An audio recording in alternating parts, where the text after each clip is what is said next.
everyone, and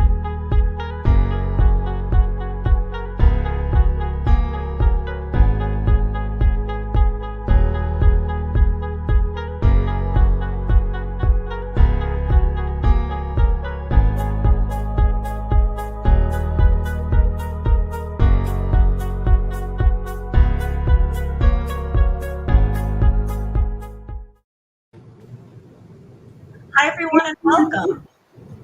Thank you for being with us today. We've been talking a lot about culture in the past months. The ripple effects of last year's shift to remote work are settling in, and we're realizing flexible work is here to stay, and that the talent landscape has fundamentally shifted. In what is now being called the Great Resignation, 4 million people quit their jobs in April alone. And money had little to do with it, as top talent searches for more flexibility and more happiness. In today's Expert Insight, we will explore how we as leaders can proactively take action to shape culture, the one we want in the future. How will our decisions and strategic vision on culture determine who gets the top talent? To lead us as we explore these new challenges and opportunities is thought leader Kevin Oakes. Kevin's the author of the book, Culture Renovation, A Blueprint for Action. He is also the CEO and co-founder of I4CP, a leading authority on next practices in human capital. He works with businesses and HR executives on people practices that drive high performance, and Kevin is considered one of the foremost experts on organizational culture. Kevin, we feel so fortunate to have you here today. Welcome. Well, thanks. Yeah, thanks, Kim. Great to be here today. Appreciate that. So if you're ready, Kim, I can just dive in and share my screen and share my presentation. So let me do that. Hang on one second. All right. Well, I am coming to you all from sunny Seattle. It doesn't rain here all the time, as you can see behind me. But I know we've had a lot of weird weather throughout the country and hurricanes and such. So hope everybody's been safe and managed through okay. So as Kim described, I'm going to talk to you today about my book, Culture Renovation, but just more broadly, I think what companies are going through today in light of an ever-changing environment. Now, Kim mentioned I'm the CEO of I4CP. I know it's a lot of numbers and letters, but it stands for the Institute for Corporate Productivity. And let me just give you a quick background on who we are, just to set the stage. We are a research company first and foremost, and we focus on HR research. In fact, we're doing more HR research than just about anybody on the planet. And it's always with a business lens in looking at the people practices of high performance organizations. And I'll use that term sometimes throughout the presentation. What I mean by high performance are companies that have better revenue growth, market share, profitability, and customer sat than their competition. And what my team of analysts does on a regular basis, they look at those companies over a 5-year time horizon. Things change that rapidly. And we're looking at not only what are those top companies doing with their people practices that's different than low performing organizations, but specifically through regression analysis and other methods, what practices are correlating to bottom line business impact from an HR standpoint. And certainly a lot of what we talk about today has direct impact to the financial performance of organizations. Now, we're fortunate that we work with a lot of very well-known organizations. This is just a thumbnail of some of the companies that we work with, but you'll recognize most of the logos that are on the screen. And I'll be referencing some of these companies in the presentation itself and giving you a couple case studies from these companies. So let's dive into the book. The book was published earlier this year, and it's done quite well. I'm fortunate that I had a lot of great support from best-selling authors like Brene Brown or Tom Rath. He wrote the foreword for the book. Dan Pink, Marshall Goldsmith, they've all done a great job just supporting the book overall. But probably more importantly, I was able to interview a number of leading CEOs of Fortune 500 companies, as well as heads of HR, to really get their stories into the book. And one of the best compliments I received from a head of HR the other day about the book is that it doesn't read like a business book. It reads more like a novel because there's so many stories about companies and their real life situations. But I think probably the biggest reason why the book has done well is just because of the environment that we're in today. And I think a lot of companies are quite concerned about the culture of their organization, how it's been affected throughout the pandemic and today as we deal with the Delta variant and things that we thought we were through with. I think a lot of organizations are looking at their culture and thinking, how can we be proactive and shape the culture that we want rather than be reactive or just let things happen to our culture and not take control of it. And I guarantee you that your organization's culture has changed during the pandemic and continues to change. Some of that change isn't bad. Some of that change has actually been very good, but it definitely has changed. And as you can tell from some of these headlines, there has been a lot of concern about culture. And as we thought we were returning to the office, and many organizations are still planning on returning to the office or to the workplace or work site, we've obviously had to rethink some of those plans based on the Delta variant. And we're studying this on a daily basis, and a lot of companies have had to reshape their plans and announce different plans going forward. In fact, we just completed a study where we asked organizations about any changes they're making in response to the Delta variant. And you can see that well over half of companies have said they have changed or plan to change or are considering a change to their return to the office, but also with things like mask mandates, their decisions about flexible work. Kim said flexible work is here to stay. She's absolutely right. A lot of companies are really trying to get into how they're going to make flexible or hybrid work for them as an organization. It's one thing to say you'll allow it, but then the complexities of how you roll that out and handle it are just myriad, and we're dealing with companies on those complexities every day. Vaccination mandates has been a huge thing, as has people rethinking business travel. But on the vaccine mandates, that's been a question we've been working with a lot of companies on lately. It wasn't too long ago, just a couple months ago, that very, very few companies had no plans to mandate vaccines. Today, as you can see from our headline on the lower left, over 50% of companies are now considering it.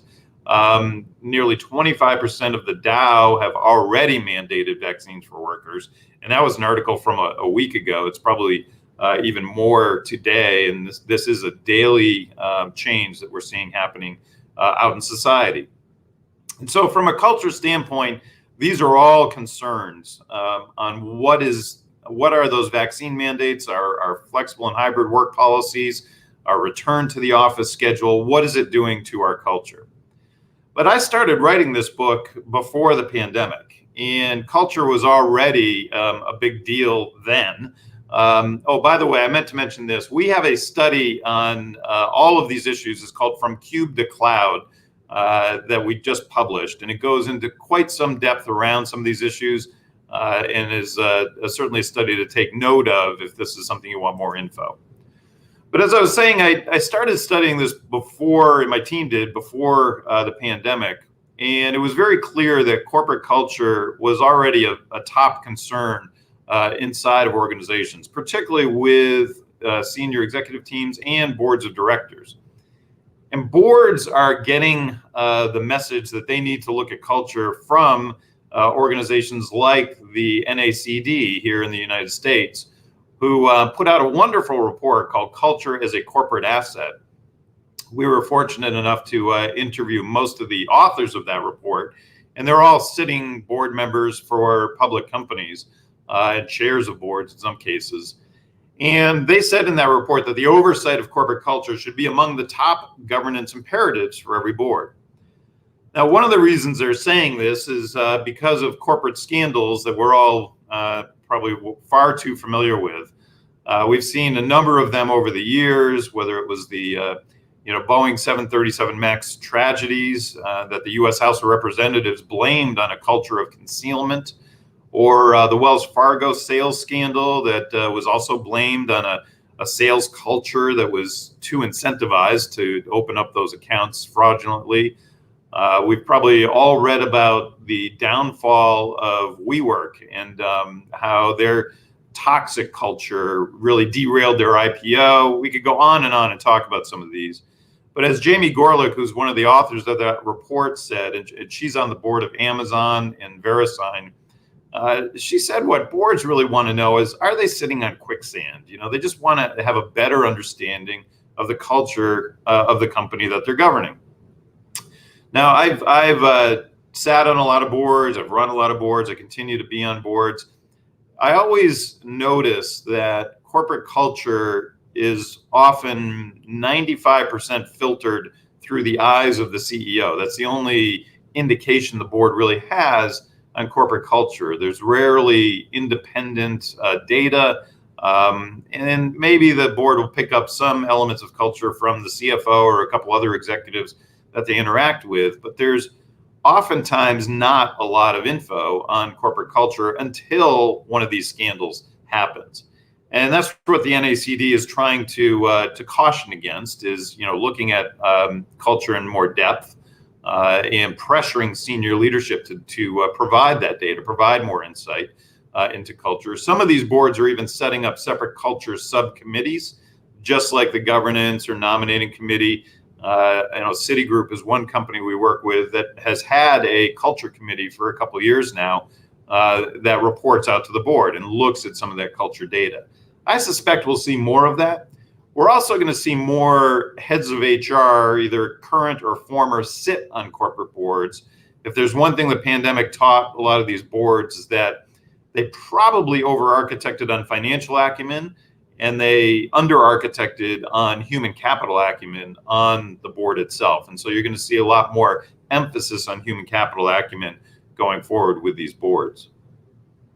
But scandals aren't the only reason why companies are concerned about culture. They're also concerned just from a pure competitive standpoint.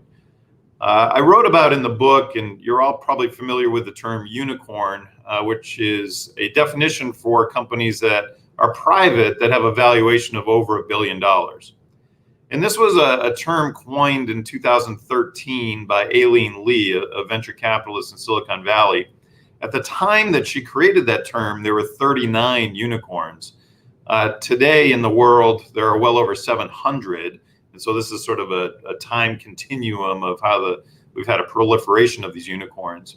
And the reason I bring this up is because these unicorns all have one thing in common, and that's that they're trying to disrupt.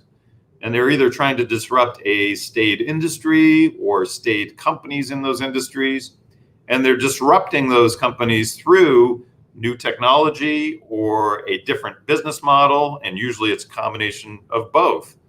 And so that's another reason why boards, I think, are concerned about culture. They want to make sure that they don't have a complacent culture inside the organization and that they're agile enough to respond to some of these startups that can very, very quickly disrupt an industry.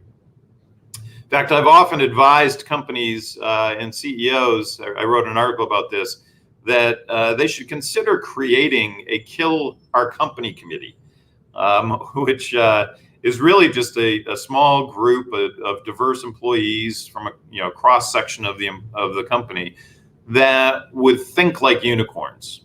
Their goal would be, if we were going to disrupt ourselves or our industry, what would we do? How would we do it?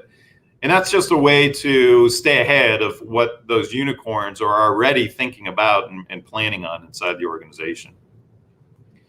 Now, I mentioned right at the start, things change quickly, and I think it's always interesting to look back just a couple decades ago. The most valuable companies in the world are companies that might surprise us today. So a couple decades ago, the most valuable company in the world was GE. And I'm sure if I went back in time and predicted that GE would be kicked off the Dow Jones average in 2018 and replaced by Walgreens, most people would have laughed at me, but that's exactly what happened. And the order of market cap companies, and who are the most valuable companies in the world, has changed considerably and continues to change, where today it's all technology companies. And in fact, my order is a little out of order. Apple's has the highest market cap, Microsoft is second, Amazon's third, Google is fourth. And Google goes by Alphabet, as probably many of you know. But there's one company that stayed on this list that I'm sure you've recognized as you've been looking at this chart, and that's Microsoft. And I'm a huge fan of Microsoft today, and I start out the book really talking about what that company has done from a culture renovation standpoint. And I do this because I think the lessons that we can learn from Microsoft are applicable to any industry, not just high tech, and applicable to any size of company, not just a large company like Microsoft. But I start out the book talking about and reminding people of a time period not that long ago when most were predicting that Microsoft was going to go the way of Sears. It was a once great company that would just go on a slow decline into obscurity. And a lot of people had said Microsoft had lost its mojo. At the time, back in the mid 2000s, and then as we got into the early 2010s, Steve Ballmer running the company, it was a tough time for the organization. They had missed out on a number of innovations that others had done a great job bringing to the market. If we think about the mobile phone market, Microsoft was in there early, but never could get traction in the mobile market. Traction like Apple and Google did. They could also, if we just look at tablets or even MP3 players and iPods, etc. Microsoft had all that technology before those other organizations, but wasn't able to execute on it going forward. Even the browser was something that they got usurped by Google on. And so a lot of people pointed to a number of reasons why this was, but one of the reasons was the org structure of Microsoft and how they measured the performance of their employees. There was an artist several years ago that drew comical org structures of different technology companies, but most people thought Microsoft's was probably the funniest and most accurate. At the time, Microsoft had a performance management practice that was called stacked ranking or forced distribution, and it would force managers to rank people in their group 1 through 10 or 1 through 15 or how many people they had in their group. With the practice being that the people who are on the bottom typically were phased out of the organization, let go, etc. What this incented was in Microsoft Teams, and in these small groups, my incentive would be to beat my coworker and be higher on that list, rather than the two of us teaming up to figure out how do we beat the competition. And that was a very difficult thing for Microsoft in a way or a methodology that kept them from being as agile and cooperative as they could going forward. So it was probably not too shocking, although I think at the time people were surprised, as Steve Ballmer announced he was going to step down as CEO, and this set out a mad scramble to find the next CEO for Microsoft, who, lo and behold, happened to be right under their noses, and Satya Nadella. And I love this picture because these are the only 3 CEOs that Microsoft has ever had, and the only one that came up through the ranks was Satya, and that was an aspect that was not lost on the workforce. Satya had spent several years in the engineering team and moving up in that engineering team, and he had a good handle on the culture itself and knew what worked and knew what needed to be renovated going forward. And he said as much in his very first shareholder meeting. He said, our ability to change our culture is going to be the leading indicator of our future success. That was back in 2015. And he did a smart thing. He immediately partnered with his head of HR, Kathleen Hogan, and the HR team, Joe Whittinghill, a number of other very sharp people on the HR side, and said, look, we need to renovate our culture going forward. And in order to do so, he adopted a mantra around growth mindset. And many of you have probably heard this story. But Satya and his wife, who's in the lower left-hand corner, she had given him a book by Carol Dweck, who's at the bottom of the page there. She's a professor at Stanford, called Mindset. And Satya's wife had given this to him really just from a family perspective. She thought he would find it very interesting. But as he read it, he realized, this is what I want to rally my company around. And they did. They rallied the company around the concept of growth mindset, which means that skills and capabilities aren't just innate, they can be learned. And he's very famous for saying, I don't want a culture of know-it-alls. I want a culture of learn-it-alls. And I don't want to reward people for the knowledge they have. I want to reward them for sharing their knowledge. And Microsoft's culture was very much a culture of know-it-alls. Satya knew it all too well. He'd witnessed it many times.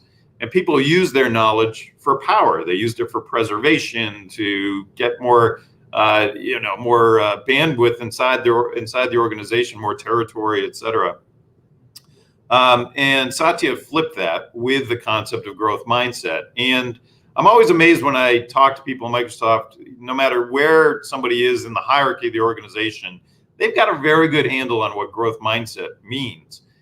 And they've got that good handle because Microsoft did a great job at rolling it out. This is a snapshot of a poster that has been in a lot of Microsoft conference rooms that basically just says, is this going to be a fixed mindset meeting or a growth mindset meeting, with bullet points underneath? And I love the last one under growth mindset. It's embrace challenges with agility. Microsoft has come through this pandemic pretty well. They continue to make some changes. But as the second most valuable company in the world, they've obviously demonstrated a lot of agility. And I think a big part of that agility comes from their embracing growth mindset. And I do get asked a lot, hey, does culture translate to performance? And one of the biggest reasons I like showing this case study is it's very clear from Microsoft's perspective that their ability to change their culture has had a direct impact on their performance. And there's very few people that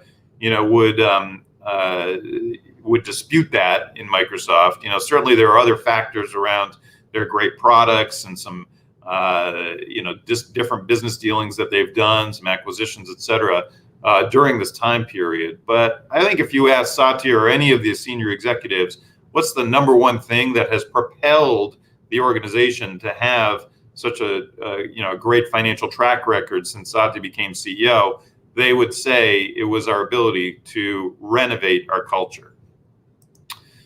Now, I also early in the book show this chart on the traits of a healthy culture. And this goes back to the research study we did on culture renovation. And we asked high performance organizations and low performance organizations, how would you describe the culture of your company? And we had a long list of around 70 or so different attributes. Now remember, high performance companies are those that have better revenue growth, profitability, market share, et cetera. They were much more apt to say that they had these positive attributes, except if you notice on that last one, we're a top-down command and control organization. That was something that low performance organizations were much more apt to say about their company. And so what we're doing with other organizations on a regular basis is benchmarking their cultural traits versus what high-performing organizations are saying about their company. In fact, we even do that by going out to Glassdoor and using some AI technology to scrape some of the sentiment that's being said externally about an organization. Glassdoor being the most prominent, but there's a lot of other sites out there to showcase, how are people both internally and externally talking about the culture of the organization and benchmarking against some of these traits of a healthy culture. Now, you might be thinking, okay, so you gave us that example of Microsoft and, the high-performing organizations seem to have a good handle on what's a healthy culture. Why doesn't everybody just change their culture to be a healthy culture? And the reason they don't is because it's damn hard. And this is the reason we did this whole research study. We realized early on that a very small percentage of companies, when they set out to change organization culture, actually have success in doing so. Our research says only 15% are successful. I've seen other studies that peg it at that mark, or 20%. It's very clear that it's a low percentage of companies that succeed at actually making impact to their organizational culture. But what we wanted to explore, and what the book explored, is of that 15%, is there a commonality or a blueprint from organizations that have succeeded? And that's what our original study was all about. We looked at over 7,000 organizations, a lot of large companies, almost 1,000 had 50,000 employees, but we had companies of every size as part of the study. One commonality was that 2/3 of them had experienced culture change, but again, very few told us that they had success. And you can see from the logos on the right, we dove into a number of companies that had had some success and told their story, but also gleaned from the research and from these companies, what were the steps they took to have that success. And from it, we came up with 18 action steps, a blueprint, if you will, around how to renovate your culture. Now, we divided those steps into 3 phases. And let me just tell you a little bit about why we chose the word renovation. We initially were talking about transformation when we talked about culture change, and that's the way most people talk about culture change. But it was very clear that very few of these companies actually transformed their cultures. They didn't go from what they were to something completely different. Instead, they held on to what made them unique, to what helped them be successful to begin with. And much like an old house, they were taking those hard to replace elements and renovating around them in order to increase the value. And so renovation became just a much better way to describe what these successful companies were doing. So I'm going to walk you through a few of these steps. We're not going through all 18. We don't have time for that. I'll give you some of the highlights of these steps. And as you can see, you've probably read the first 6 steps under the plan phase. Now, many times companies will skip planning altogether and they just kind of dive into building. But you wouldn't do that with an old house. You wouldn't just go in and start knocking down walls without a plan. You're inevitably probably going to knock down a load-bearing wall and ruin the whole thing. And that same analogy applies to companies. You don't want to just start going into a company with a sledgehammer, because you might take down the culture that made that company what they were to begin with. And John Ledger, who's the CEO at T-Mobile, he understood this. When he came into T-Mobile, you may recall, in the United States, T-Mobile several years ago was the absolute bottom of the barrel for wireless companies. They were losing customers hand over fist to Verizon and to AT&T and to Sprint, and it just had a horrible reputation. And John came in and said, the first thing I'm going to do is listen. And he's a very colorful character, as you can tell from this quote. But he said, I'm going to listen to my employees and listen to the customers and do what they say. But he also recognized they needed to do things pretty differently. And that's what he heard over and over again from these employees and these customers. It couldn't just be continue to do what we're doing.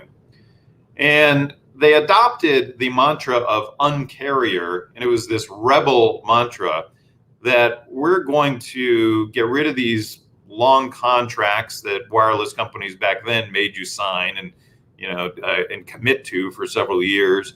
We're going to get rid of these very high roaming fees when you're traveling internationally to that extent. A number of other things that they did to really try to change the wireless industry. But the best thing he did was that listening aspect. Now, I always love this picture because John, when he came into the company, looked more like the guy on the left. And in order to be the rebel company, he renovated himself and always wore the logo, a lot of T-shirts, leather, sunglasses, grew his hair long. And he became, that rebel that he wanted the company to personify. And I think when you're changing your culture, it's interesting to think about, what label do we want to put on it that we can really rally around, like growth mindset at Microsoft or Uncarrier at T-Mobile. But, first and foremost, listening is critical. And we've seen during the pandemic, a lot of companies are checking the sentiment of the workforce much more frequently. I love some of this natural language processing coupled with AI technology that's allowing companies to get a handle on sentiment more easily. And a lot of companies are checking this on a weekly and daily basis.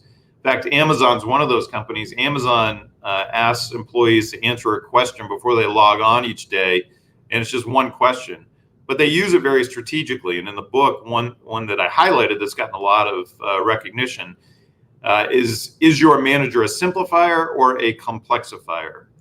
And that got a lot of managers at Amazon just kind of thinking about their own style and started a conversation. And they're using that question to set a conversation inside the organization, which I think is a very smart way to do it, as well as just gathering data and feedback. Now, another very important concept in the book is recognizing that in any organization, there are go-to people that everybody seems to turn to. And these are people that are influencers, they're energizers, you're going to them for subject matter expertise, but sometimes just for a pick-me-up. And we all can think of people like that in our own organizations.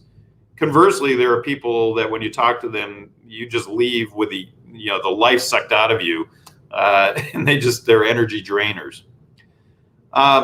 Those influencers and energizers are people that you want to enlist as culture ambassadors inside the organization. And I profiled a number of companies that did this very successfully, like AbbVie was one that created a culture ambassador team. Intel is doing this today as well, that is made up of these influencers, that when you're setting out your culture change, these are the people that are going to make it happen at the ground level and throughout the organization. The problem is finding these people. Now, we're all familiar with the hierarchical structure, but that's not the way work gets done. Work gets done and workflow happens through a network structure. And oftentimes the person who is at the top of the hierarchy is not in the middle of the workflow. In fact, oftentimes they're on the outside or the outskirts of that network structure. And the person who's in the middle of the beehive is somebody who's buried in the hierarchy. This is very, very common. Sometimes they're even introverts, not extroverts. And as a result, if you ask senior leaders, hey, who are these key influencers? They're going to get a few of them right, but they're going to miss well over half of the really key influencers inside the organization because they're just buried. And so we're big proponents of using organizational network analysis, which is a technique through surveys or through monitoring other communication flow to understand who are the Mitchells inside the organization. Where is all the communication and collaboration flowing? Who are the people giving others energy inside the company? O&A also helps understand, do we have entire departments that pretty much only talk to themselves and never really integrate with the rest of the organization? This is very common in acquisitions, where the acquired company really doesn't ever get assimilated into the acquiring company. O&A, and we don't have time to go into all the nuances of organizational network analysis, but if you go out to our website, you'll see a lot of info on it. This is a way to really understand who do we need to enlist as culture ambassadors inside our organization. Another aspect of the plan phase is just defining what the measures are going to be for how you're going to measure your success on culture change. 2/3 of organizations that were successful, they did this up front. They decided what measures are we going to put in place, how are we going to measure it, both qualitative, quantitative information. You can see that same NACD report. They're asking for that as well from companies. Maybe more scary is that almost all of the companies who are unsuccessful at changing their culture did this. And this was a clear indication that you really need to set these measures up front. Now, I talk about this in the book in great detail, but there's a lot of ways you can measure corporate culture. Everybody typically does an engagement survey. I shouldn't say everybody, but most companies do an engagement survey. That's one way. That's one measure of a culture. If you're relying solely on your engagement survey, that's not going to give you what you need. It's a false proxy typically for what the culture is. You have to take it a step further and do some of those employee listening strategies, employee sentiment. I always love employee net promoter score, which is just like customer net promoter score, but instead of asking customers, would you recommend this product or this company to your friends, to your family, you're asking the same thing from employees. Would you recommend this as a great place to work for your friends and family, and measuring NPS the same way you do it for customers?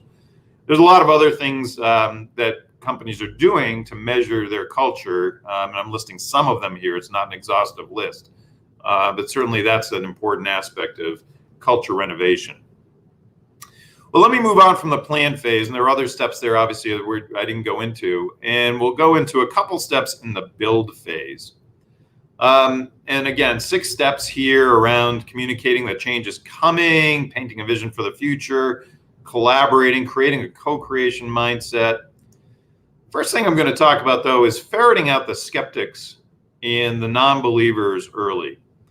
And I have told many a group this is the hardest step out of all 18, but a very important one. And we found in many of the companies that are very successful, and some of those CEOs that I interviewed, they struggled with this because there were people on the senior team or in very powerful positions that just weren't on board with whatever culture change they wanted to enact.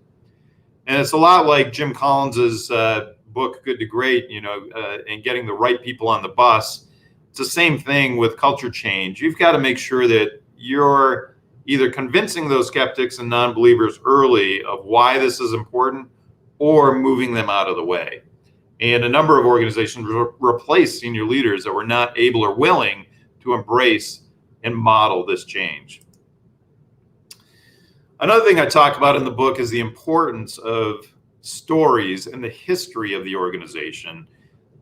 There are things in every company that you want to celebrate, and you also want to make sure that new employees really understand why some things are the way they are.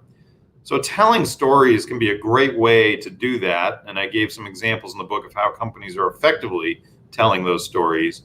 But also using symbols as a shortcut to those stories is something a number of successful companies have done. Booz Allen Hamilton is one, and they have 5 values. Like a lot of companies have a small set of values in the organization. They've literally written their values in stone, and then they hand those stones out to employees who exhibit that value. And this is a very ceremonious aspect of how they're reinforcing those values, and employees proudly display these stones and collect these stones around those values. Or another company, a much smaller company called BDA that I profiled in the book, it's a sports marketing company.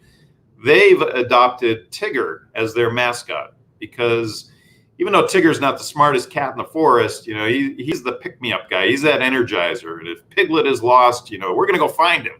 Or if somebody needs cheering up, we're going to cheer him up. And so they teach people how to be Tiggers to other people around them and have that Tigger spirit.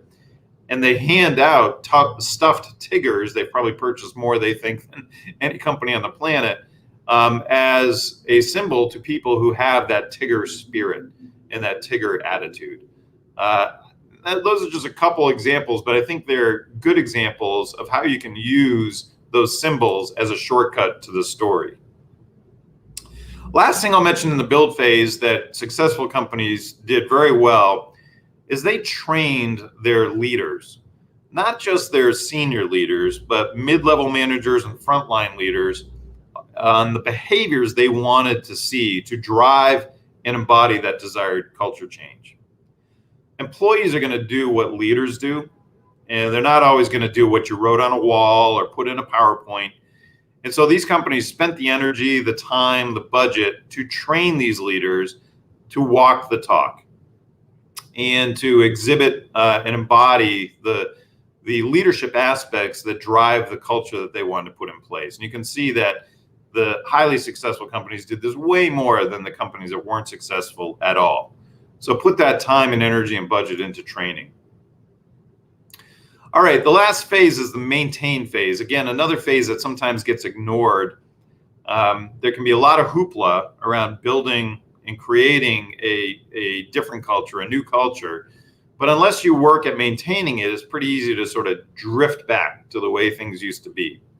And so there's a lot of talent aspects around onboarding, around promotion and performance management, ERGs or affinity groups, talent mobility, that make up the maintain phase. And I'll give you a highlight of just a few of them. One is around onboarding, which has gotten a lot more written about it lately as we've spent the last year and a half, and it looks like it's going to go on for much longer, onboarding new employees virtually. And I've got employees in my own organization that have never met any other people inside the company other than over Zoom or Teams or some video connection. And the same is true for a lot of your companies, I'm sure. Now, onboarding has changed quite a bit, though, and I think organizations have recognized that they shouldn't treat onboarding as a one-and-done event. It definitely should not be treated as a half-day, 1 day, 1 week kind of thing. Onboarding needs to be an ongoing event, and it needs to focus on making relationships inside the company.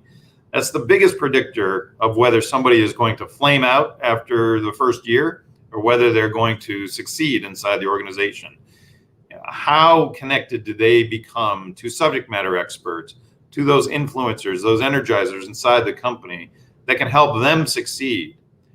How much were they pulled in by others based on their own expertise that they brought to the organization, and having a feeling of worth inside the company?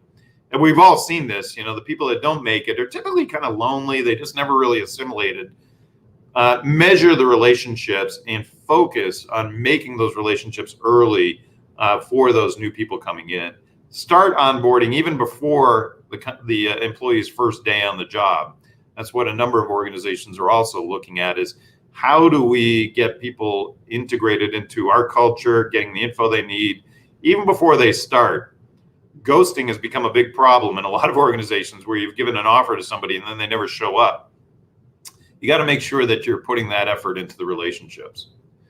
Same is true for performance management. There's been a lot written around moving away from ratings, certainly moving away from that stacked ranking or forced distribution that I mentioned earlier, but also just moving away from formal performance management to really more informal, ongoing conversations by managers with employees.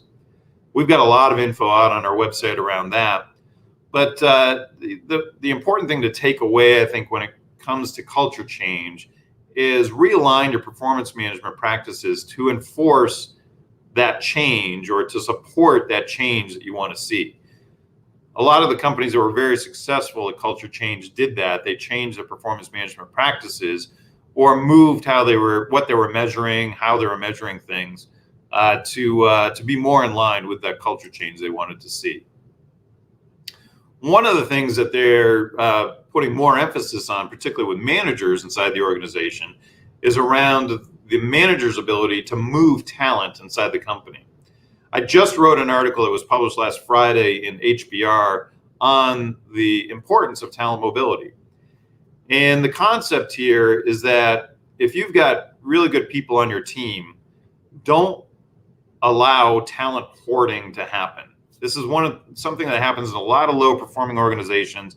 Managers try to keep their top talent hidden from everybody else. They try to keep that talent in their own group, their own department, instead of the opposite, which is encouraging that top talent to move into other divisions, departments, groups, what have you, even sometimes external companies that you work with. There's a lot of wonderful things that happen when talent moves on a regular basis. Communication, collaboration improves. Really, the overall understanding of culture and the understanding of what different departments improves. And for the talent itself, they get a much better idea of the organization itself and develop their skills and capabilities as a result of moving around the organization. If you recognize managers that move talent and even reward managers to move talent, those former talent hoarders will suddenly become talent magnets when people realize, I want to go work for somebody who's going to get my career moving. It doesn't always have to be upward, it can be across, but who's going to help me develop as an individual.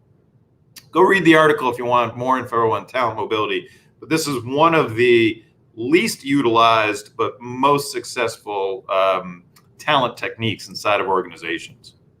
So I'm going to stop there. I know we probably have some questions that I want to get to. I do want to point to, there's an entire website for the book itself at culturerenovation.com. You'll find a lot more info out there, tools, other stories from different companies. There's a newsletter that I write on a monthly basis around culture renovation. So check that out if you want more information. But also, here's how to find me on LinkedIn and Twitter if you want to just follow me and some of the things that we're sharing and writing about. And speaking of sharing, I will stop sharing and see if we have any questions. Kim, I'll turn it back over to you. Good. This is so good. I don't know if you heard my comment. Oh, no, I didn't. Sorry. Yeah. Yeah, no, this is just, to me, the stories that you've told were powerful. The fundamentals that you're talking about here, I think they go from entrepreneurial companies all the way through enterprise companies at, a level that, we're talking about rehumanizing work. I think we're talking about humanizing work. I grew up in a world-class organization where I was taught there are three legs to the stool. One is the shareholder, one is the customer, and the third is the employee. And if one of those legs goes out and isn't given the full attention, then the stool topples over. It was like the simplest lesson, but it's always proven to be true. And if we're not thinking about our employees at every minute of our, we've all pivoted, we've all gone virtual, we've all done this, we've all experienced, loss of key employees and talent. But we're in this moment that we have to design ourselves around the future. And the future is about really embracing a humanized workforce. So I love what you're talking about.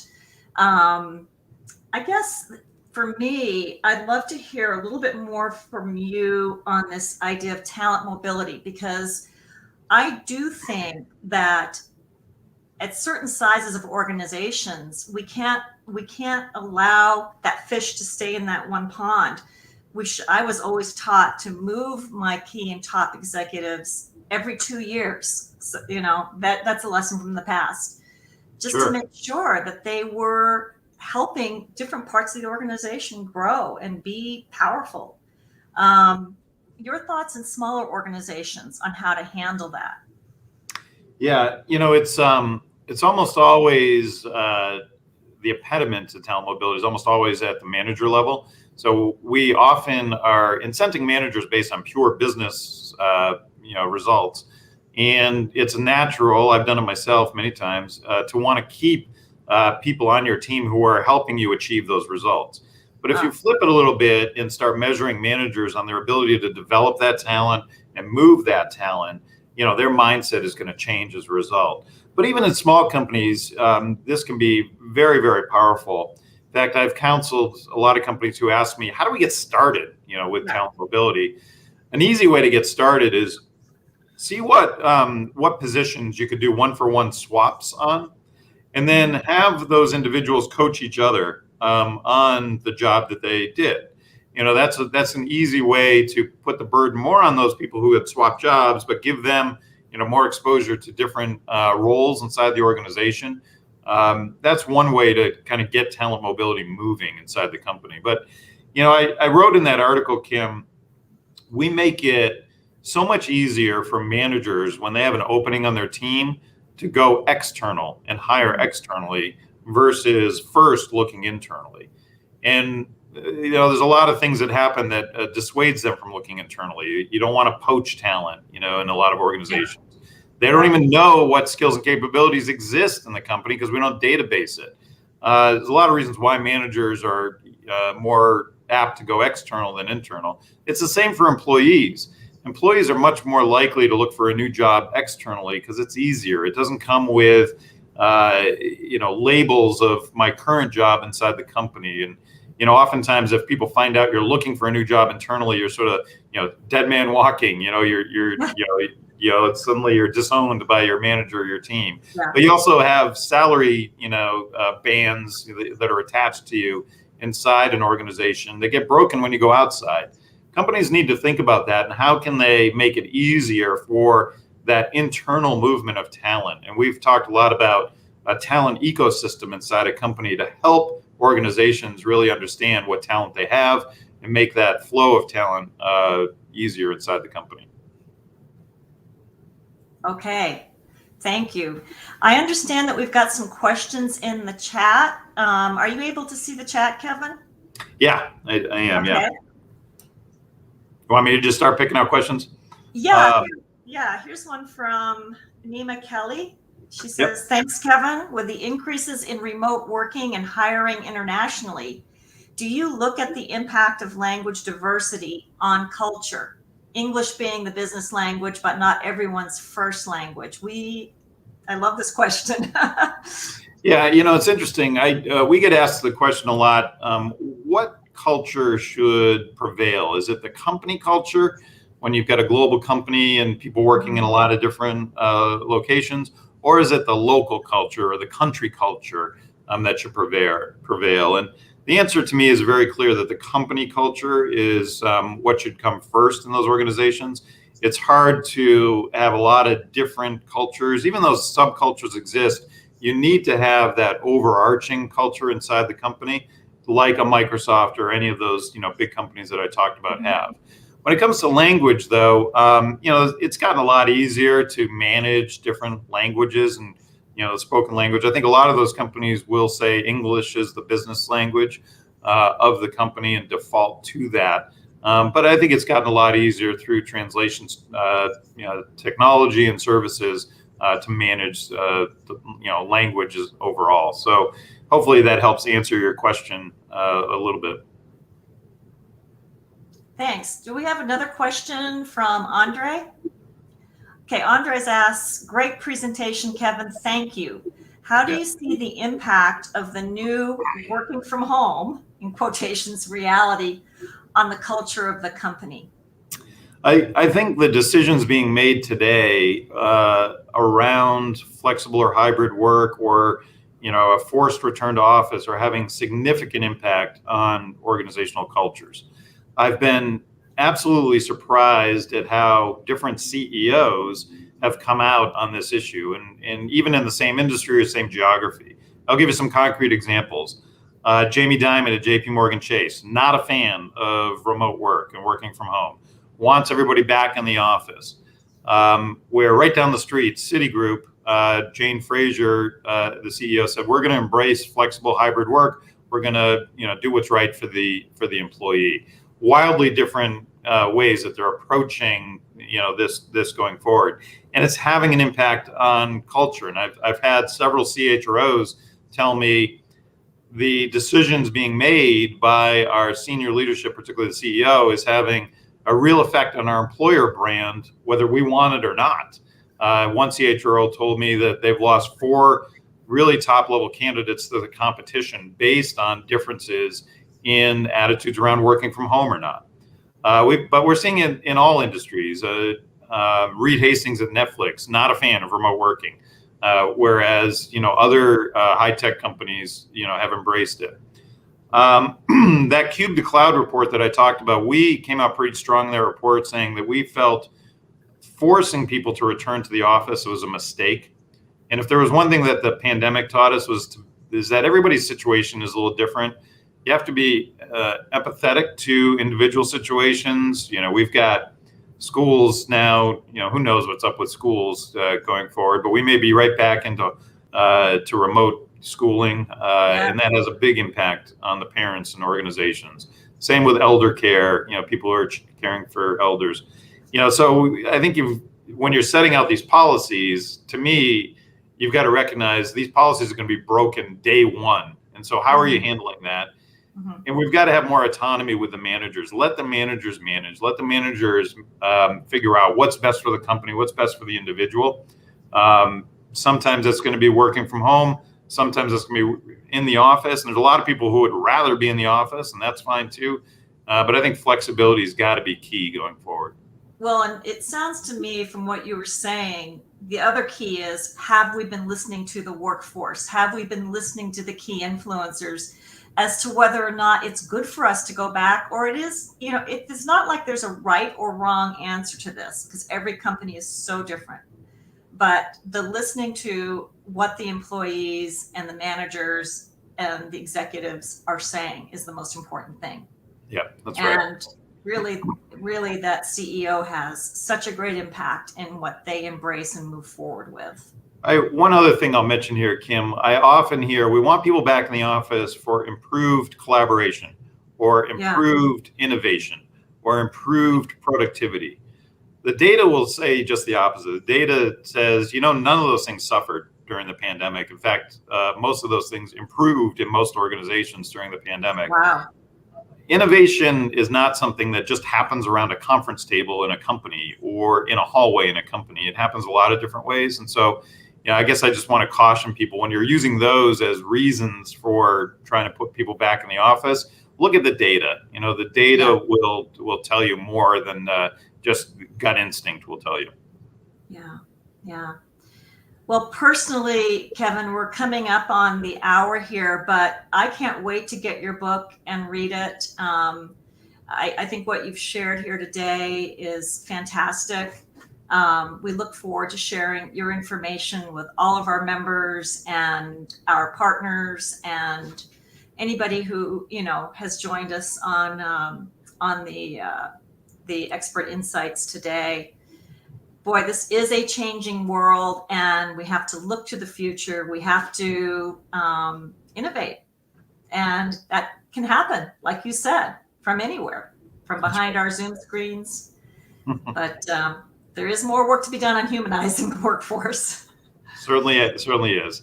Well, thanks for having me, Kim. Appreciate it. Thanks for the great questions and the attention, everybody. And again, go out to that culturerenovation.com website if you want more info on the book and all aspects around this topic. Okay, great. Thank you so much for your time today and for what you've shared. Take care. Be well. You too.